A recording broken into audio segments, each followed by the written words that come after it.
This tower is all multi-million-dollar units, poor people can look, but that's all. The saleswoman offered a faint smile as her eyes flicked over Julia Bennett's canvas tote and worn-out flats. A faint titter rippled behind her in the lobby, a half-dozen impeccably dressed men and women picking up on the mockery. One or two eyed Julia's simple linen dress, noticing the way its pale fabric wrinkled easily the absence of any designer label. At a polished reception desk, a second sales representative, tall poised hair pulled into a sleek twist, caught the exchange and smirked as well. Julia, undeterred, stood there calmly pressing her lips together into a semblance of polite interest.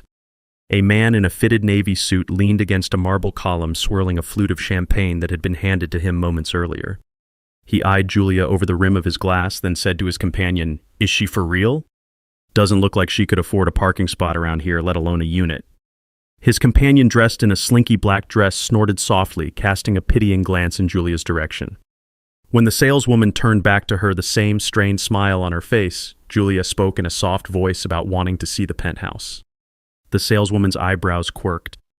She cleared her throat, eyes darting to the fresh cluster of wealthy prospects behind her. "If you don't have a VIP invitation, please wait outside," she repeated this time more pointedly. Another wave of low-voiced mirth swept through those who overheard as if they were witnessing a scene from a petty comedy. Julia nodded, stepping slightly aside, letting a pair of bejeweled women pass by on their way to preview the model suite. Yet she didn't leave quietly lingering as though hoping for a chance to speak further. A second staff member wearing a tidy name tag approached the main desk, noticing the tension. He flicked his gaze from Julia's flats to her tote, then back to her face before turning to the saleswoman. "Should I check her invitation code?" he asked in a conspiratorial whisper, certain that no code existed. The saleswoman shrugged, mocking exasperation. "If she had one, we'd have seen it by now," she replied, not bothering to conceal the exchange from Julia.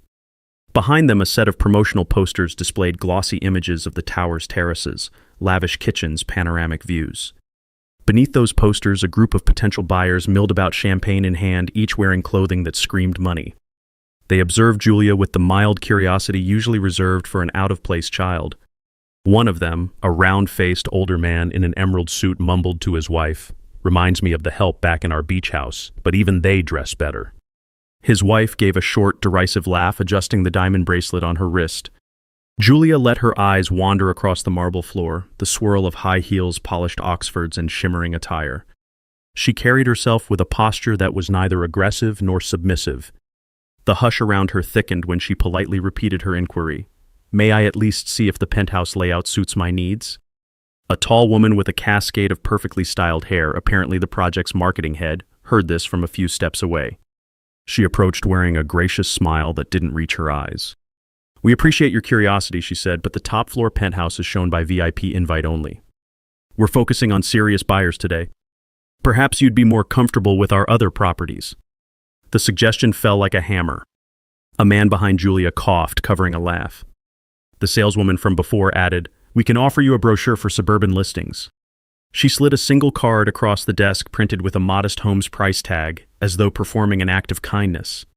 Julia accepted the card without comment, letting it slip into her tote, the motion smooth, unrushed. The staff's forced smiles did not conceal their impatience. Her continued presence seemed to irritate them, reminiscent of an unwanted guest who refused to understand the rules. A short distance away, a pair of socialites sipped their champagne, occasionally glancing at Julia, whispering behind manicured hands. One had a bold red lipstick, her nails done to match.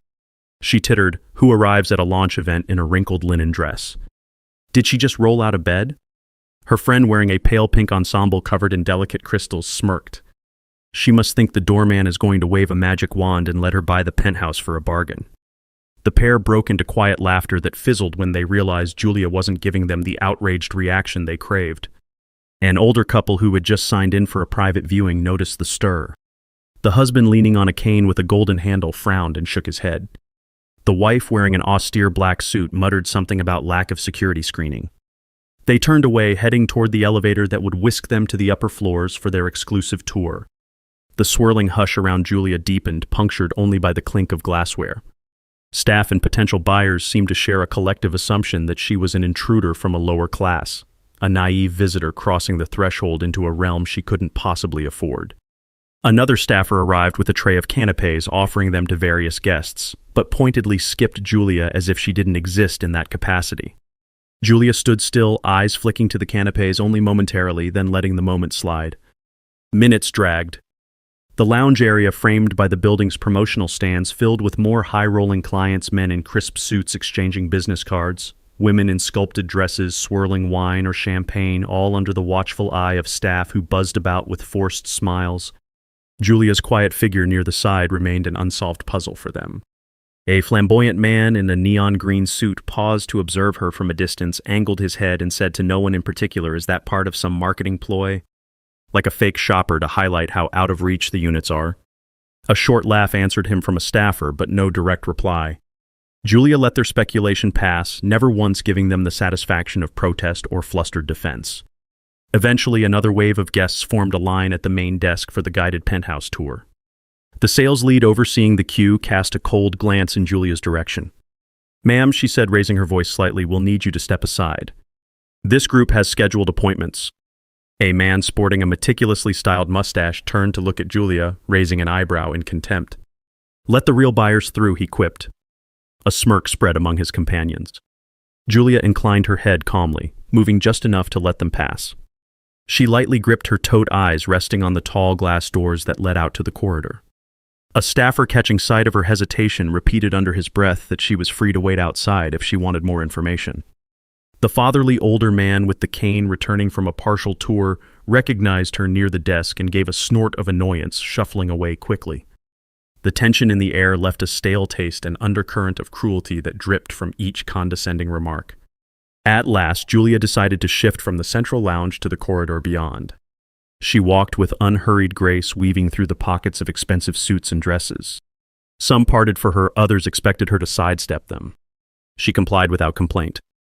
A hush followed her steps, as if the crowd was relieved that she was in effect removing herself from their domain. The corridor was cooler, less bustling, lined with framed posters detailing the building's opulent amenities. She paused near a large window that overlooked the city from several stories high. The view was partial, but still impressive. Through the glass reflection, she glimpsed her own shape, the linen dress that had prompted so many sneers. Her gaze lifted, scanning the skyline's geometry of steel and lights. For a moment, it looked as though she was recalling something distant, a memory glinting in the quiet set of her mouth. Perhaps a time she'd stood in a different high-rise with someone older discussing the nature of property and the illusions of status. When she turned away from the window, a staffer who had come to refill pamphlets briefly locked eyes with her. He hesitated, studying her calm composure, then quickly offered a little nod, half respectful, half nervous. Julia responded with a slight tilt of her head, no animosity. The staffer scurried off, pamphlets clutched tight. Further down the corridor, a quiet hush prevailed. The hum of the lounge's conversation softened, replaced by the faint click of high heels from the occasional passerby. Julia let her tote rest on a bench, slipping it off her shoulder. A potted plant, lush and well-trimmed, stood next to the bench, and she touched one leaf gently as though grounding herself. Her posture stayed upright, not slumping in defeat. She was waiting, but not powerless. Meanwhile, upstairs in the penthouse, the older couple and the flamboyant man in the neon suit exclaimed over the panoramic view. They likely had no clue that the woman they'd mocked was lingering below. Another staffer conferred with the real estate agent about closing deals. The agent, flipping through potential buyers' portfolios, repeated some line about exclusivity. All the while, nobody thought to mention that a quiet figure waited in the corridor, uninvited but unremoved. The building's entire air breathed smugness. In the lounge, the tall man with the impeccably tailored suit was telling a new arrival about some lady who showed up expecting a discount, haha. His friend in the black dress nodded, adding, "She looked like a volunteer from a charity booth or something even less glamorous." Through it all, the sales lead occasionally glanced at the corridor, ensuring Julia was out of their immediate circle. Another wave of guests arrived, each one receiving fawning greetings. Time stretched the corridor's hush unbroken except for Julia's measured breathing. She watched staff hurry about, stepping aside politely whenever they brushed near. A memory flickered across her expression, a tranquil orchard possibly on a family estate where an older caretaker once showed her how easily people could misjudge. The recollection lasted a few seconds, visible only in the faint crease at the corner of her mouth. Then she let it go. She heard a small group shuffle out from the lounge, complaining about the wait for the penthouse elevator. They paused at the corridor's mouth, noticed her, and a younger woman among them gave a small eye roll as though to say, "Still here." Julia remained still, not even acknowledging the dismissive look. The woman and her group scurried off, too preoccupied with their own agenda to dwell on a presumed pauper. Abruptly, a shift in the lounge, the tall glass doors parted, allowing 3 men in matching suits to enter. Each had an earpiece posture, stiff, scanning the environment with practiced wariness.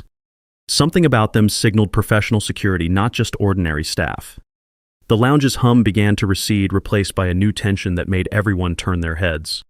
Another staffer, noticing these men, quickly stepped forward with a forced, bright smile, presumably to greet them. The men spoke in low tones, pointing out vantage points around the lounge. A pregnant hush settled, as though everyone sensed the arrival of someone truly significant.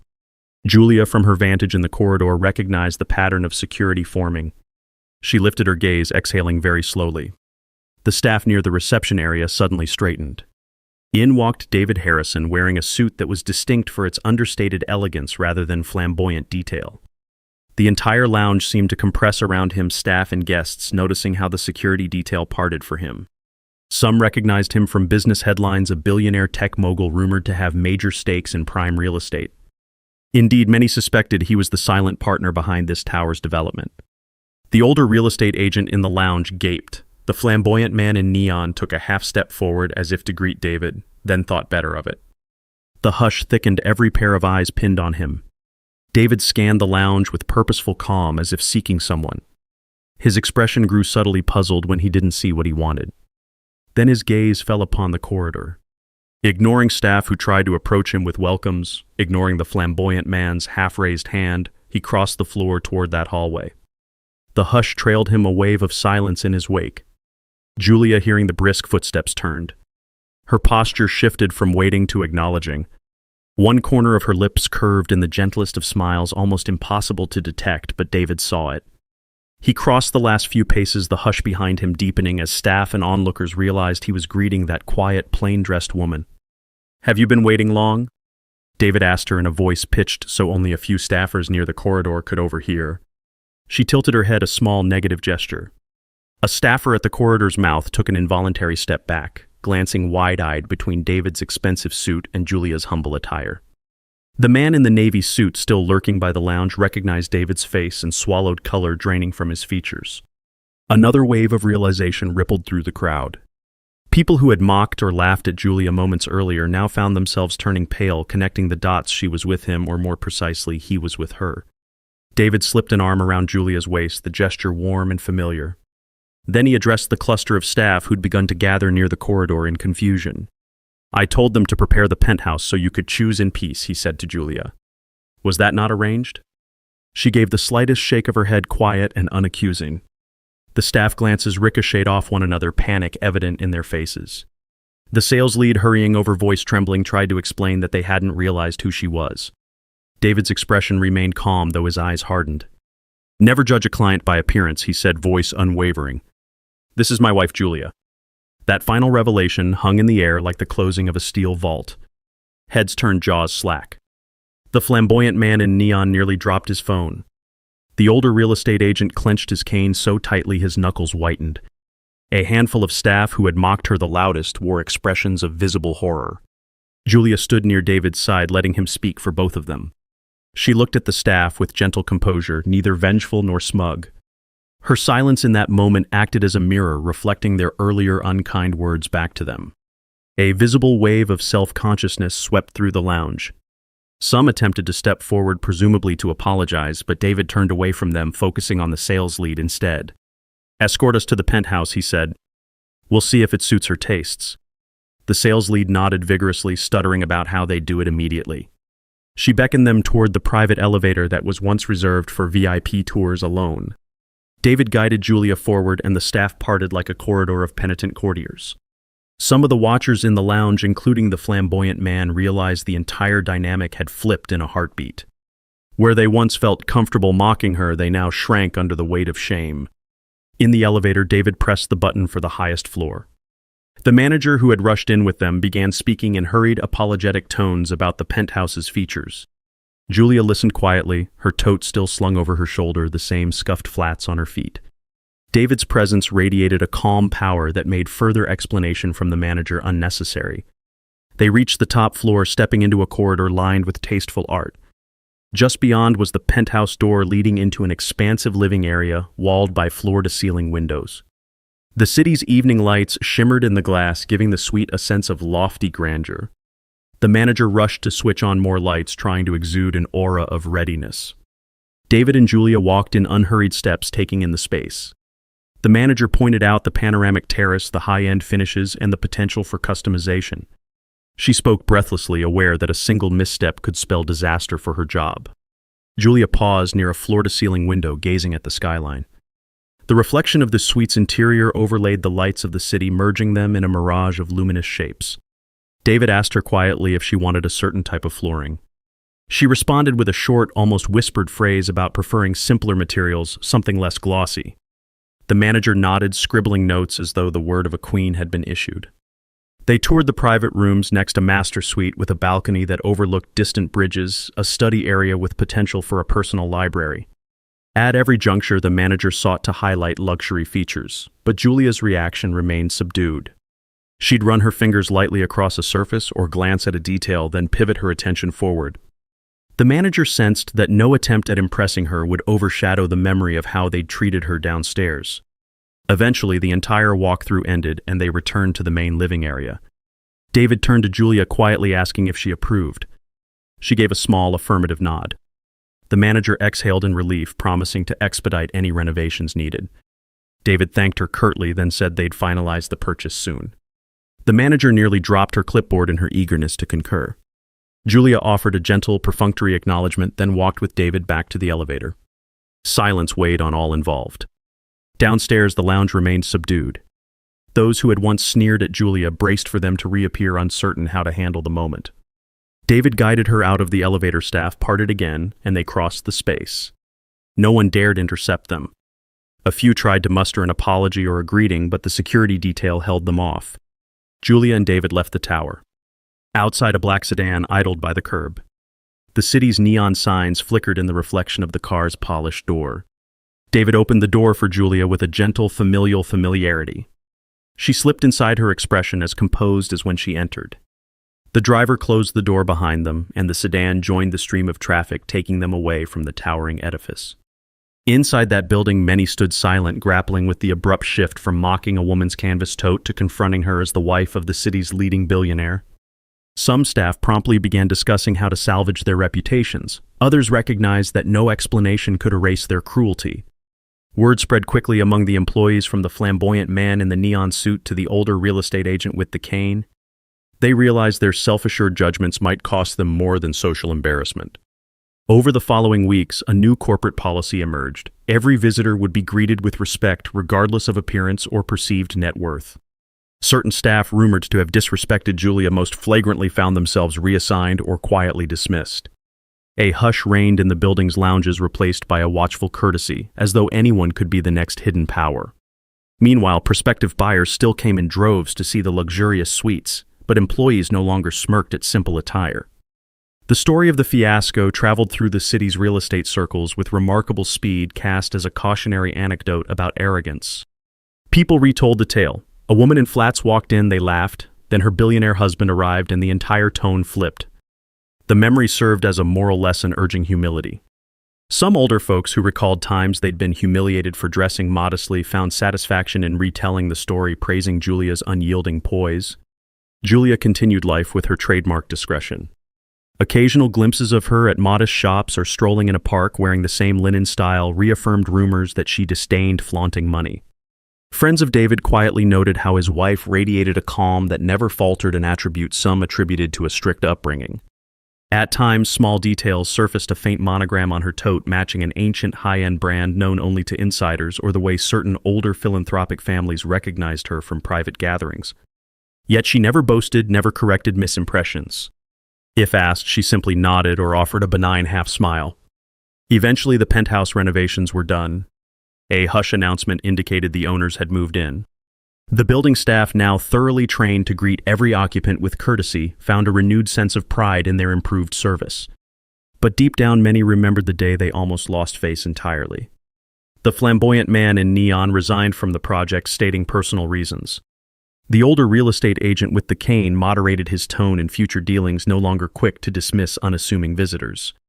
The entire building's culture shifted, guided by the quiet echo of that humiliating day. Some watchers from other real estate firms whispered that the tower had become more inclusive overnight. They half-joked that it took a single linen-dressed woman to force the place to show basic decency. Julia herself rarely hosted large social events. She was glimpsed a few times stepping out of the Penthouse's private elevator with David to attend philanthropic dinners or understated gatherings. On those nights, staff still wore that memory like a brand, offering her unwavering respect. She accepted it politely, never letting them dwell in their guilt. Over time, they relaxed into genuine courtesy, moving beyond forced pleasantries.